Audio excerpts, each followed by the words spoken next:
everyone. Today's lesson is the English Renaissance, 1485 to 1660.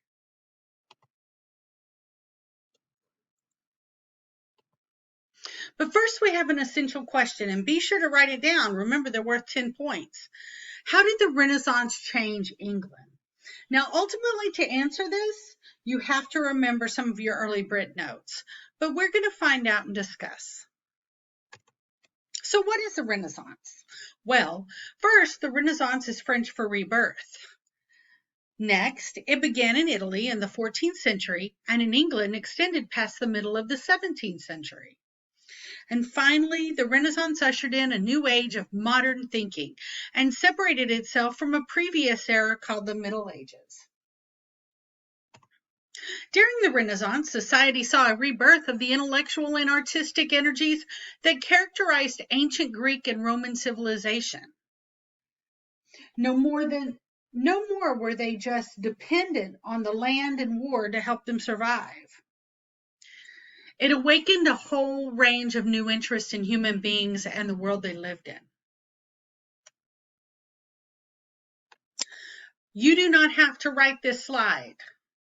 The words of Erasmus of Rotterdam, a great Dutch thinker who influenced English thinkers in the 16th century, reflect the spirit of hopeful renewal. I am led to a confident hope that not only morality and Christian piety, but also a genuine and pure literature may come to renewed life or greater splendor. So guys, he's saying here that he believes it's time for a more elevated or lofty literature. So the Renaissance was an artistic movement. The Renaissance shaped the works of great painters, sculptors, musicians, and architects. The visual arts flourished. We had not really seen this before. Before the Renaissance, people did not have time for such things. Honestly, most still didn't, but life was starting to let up on them just a bit. The Renaissance was an intellectual movement. Now, it's important to remember, before the Renaissance, medieval thinking was defined by certain attitudes and beliefs, like the ones below. Medieval thought put an emphasis on God. Now, remember, it relied heavily on faith and saw that life as a preparation for the afterlife. And then the world and its pleasures were viewed as temptations and rejected as sinful. Society demanded unquestioning obedience to authority, to God, church, feudal lord, or king. And community, well, that was under the system called feudalism, and it was more important than individuality. And tradition was never challenged. With the Renaissance came a new intellectual movement known as humanism. And here's a few basic beliefs of humanism. Number one, they saw the potential of life in the here and now, not just the afterlife. Now, guys, at the time, this was called Carpe Diem ideal. And Carpe Diem, you may know it as YOLO, you only live once. But since Carpe Diem is Latin, it instantly sounds cooler, and you could be summoning a demon. People just don't know. Number two, emphasis on the capacity of the human mind and the achievements of human culture rather than the power of God. Now, this really means that no longer was God the center of their life. Number three, replaced unquestioning faith with an instinct of curiosity, honest doubt, and skepticism. Remember those myths and stuff and beliefs in the Fae? Well, it was starting to dwindle. Now, as I've told you, it never really has completely gone away, but you had more people starting to not fear those deep, dark forests and not believing that people were going to become changelings if they got lost in them. Number four, they sought freedom from authority and valued personal independence. They no longer followed their king or lord blindly, though if the king or queen told them to do something, they still did it. Number five, believed in the dignity and potential of the individual. Number six, they valued individual expression. Number seven, they cherished beauty and earthly pleasures as the ancient Greeks and Romans did. Number eight, emphasis emphasize the importance of education. Now, remember, before this, a lot of people didn't read and write. Now they're starting to emphasize it.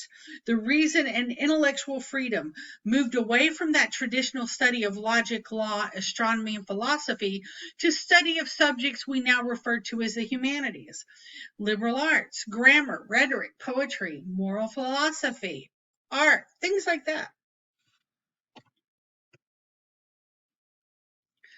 So the Renaissance was an era of exploration, and discovery of new worlds, including the Americas, supplied Europe with goods and trade partners. The English were not pioneers in the discovery and exploration of the New World, but they profited greatly as colonizers and merchant adventurers, especially during the reign of Elizabeth I. Now, the Renaissance was also an era of science. Copernicus, who lived 1473 to 1543, and Galileo, who lived 1564 to 1642, were both physicists, mathematicians, and astronomers. They hypothesized that the Earth was not the center of the universe as the Catholic Church traditionally believed. Instead, they suggested that the Earth, as well as other planets, orbited around the sun. Both men were labeled heretics by the Catholic Church. I know this sounds crazy, but at this time it was true. Now, remember, this is a time that the Inquisition is still going strong. And Copernicus kind of got away with some things. Galileo, however, was put under the Inquisition twice. The first time he won and he made his case. He was like, go, all was good with the world. But he didn't stop, which is really what they were wanting him to do. The second time he lost. He could not teach anymore, and he was under house arrest for the rest of his life.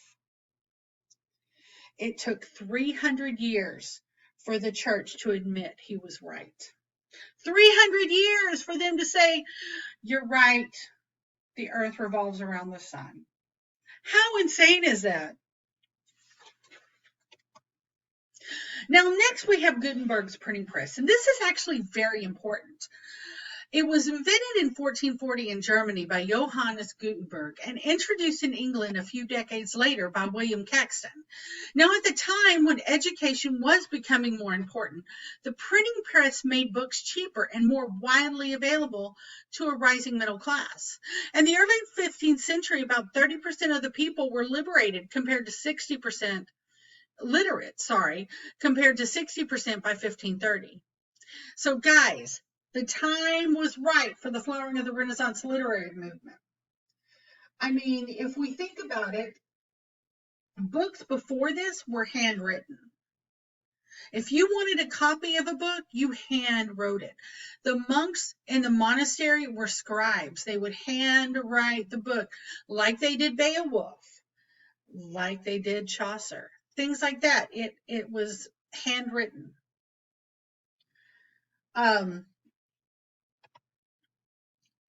And here's an example. There's a monk there. Darn it, the copier broke down again. He's fast asleep. So guys, you do not have to write this down. This is just a recap. So the Renaissance meant a rebirth for humanity. Human beings were ready to demonstrate what they could accomplish in the realms of philosophy, music, literature, art, science, and global exploration. It all began in Europe in the 1300s. So why did it take a century for the movement to catch up to England?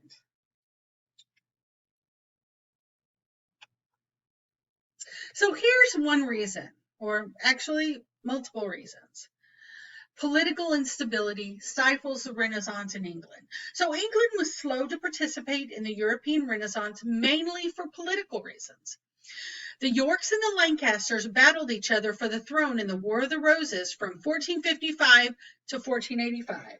Now, everyone, this is what the book and TV show Game of Thrones is loosely based on. In 1485, Henry Tudor, Earl of Richmond, defeated Yorkist King Richard III and crowned King Henry VII reigning until 1509. The Tudor dynasty was established and ruled the country for more than a century. Henry VII's reign brought the political stability necessary for Renaissance ideas to take root in England. But it was not until the reign of his son, Henry VIII, that the Renaissance ideals were able to flower. Remember, Henry VIII questioned the Catholic Church, mainly because he wanted a divorce, but it really helped the path of the Protestant Reformation along. So the reign of Henry VIII. Guys, you do not have to write this down, but I am going to go over it. Henry saw himself mainly as a political leader, but admired what the Renaissance had achieved in Europe. He wanted to be thought of as an enlightened Renaissance prince. And Henry's court, famous poets such as Sir Thomas Wyatt and Henry Howard were beginning their work. Sir Thomas More became the center of his brilliant circle of English humanists. His Utopia was an early Renaissance masterpiece. But it was during his reign that religious and historical forces once again disrupted literary and artistic development.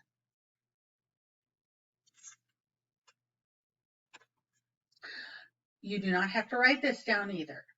Negative effects continued. It led to a lot of political and religious instability that hindered the advancement of the Renaissance. Even after Henry's death in 1547, Catholics were pitted against Protestants. And guys, this went on all over Europe, actually, for years and years and years.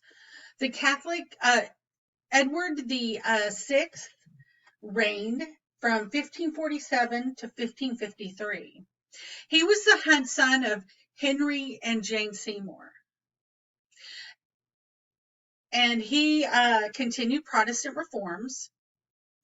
Queen Mary then reigned 1553 to 1558.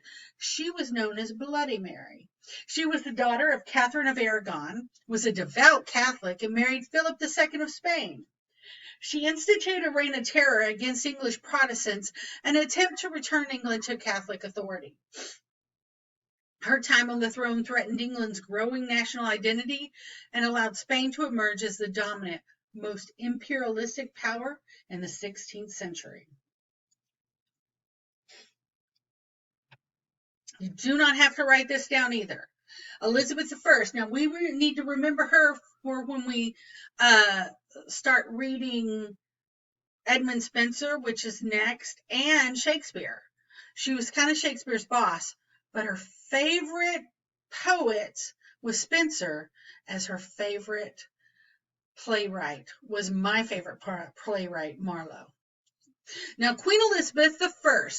Remember, we have Queen Elizabeth II on the throne right now in England, but Queen Elizabeth I reigned 1558 to 1603.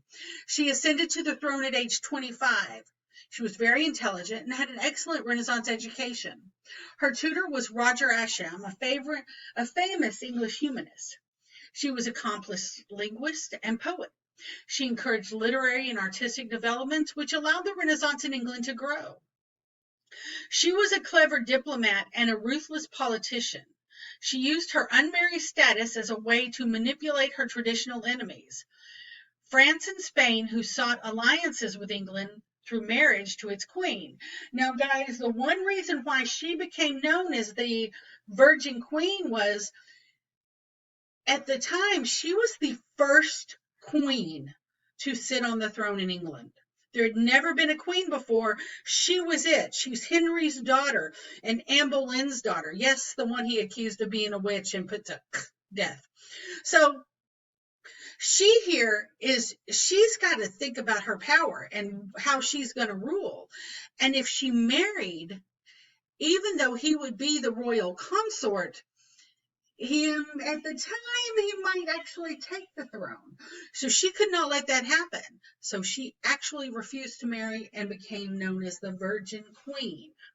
She promoted peace by navigating a reasonable religious track between the Protestants and the Catholics. And guys, another thing she did, she actually went to battle with her army. She a woman. She went to battle. She was awesome. Okay, do not write this down. Here is quotes from her. I have already joined myself in marriage to a husband, namely the Kingdom of England. That's when she said to Parliament, I have no desire to make windows into men's souls, a reference to the Catholic Protestant issue. I know I have the body of a weak and feeble woman, but I have the heart and stomach of a king. And that was her Tilbury speech. Now, guys, like I said, she fought in battle. She refused to marry because she wasn't giving up her authority. And she supported the arts. She was an amazing, amazing queen. And, you know, the thing is, the Protestants at this time were not like true Protestants. They were Henry, who started the Church of England to, you know, get away from Catholicism so he could get married, actually still was Catholic at heart. Now, Elizabeth was a little bit more Protestant than her father was, but still, it really wasn't as we know it today. You do not have to write this. In 1588, England's navy defeated the Spanish Armada. Now, guys, this was the strongest naval force of the age when Spain attempted to invade. The victory marked Elizabeth's authority in a country that had become one of the most powerful in the world in less than a century. With swelling national pride and new economic prosperity due to commercial trade in the Americas, England was ready for a period of great artistic and cultural achievements. And many individuals of talent came to Elizabeth's court to distinguish themselves artistically. And here is a painting of the defeat of the Spanish Armada. So there were artistic tastes of Elizabethans, and you do not have to write this. But I do want you to know, because it may help us with what we're reading. Elizabethan attitudes toward art, literature, and life in general was a strange combination of old and new. It had an attachment to medieval past and modern outlook. Artistic taste veered toward elaborate pattern and complicated ornament controlled through order and symmetry. Now look at the bottom here of the garden. Do you see the order and symmetry that's involved there? Elizabethans admired artifice, which is something fake, and considered that which was artificial to be an extension of the art itself. They believed which was made by human skill added to and improved on the order found in the natural world. These tastes appeared in all aspects of Elizabethan life, from gowns to buildings, gardens, music, dance, and poetry. I mean, look at how big that dress was. I mean, granted, England's not like crazy hot, but there are going to be times, and can you imagine wearing that dress? It would not only be heavy, but it would be hot. So to see some examples, you could go to see the dance from Shakespeare in Love for an example of a highly patterned dance, or a YouTube example of an English madrigal.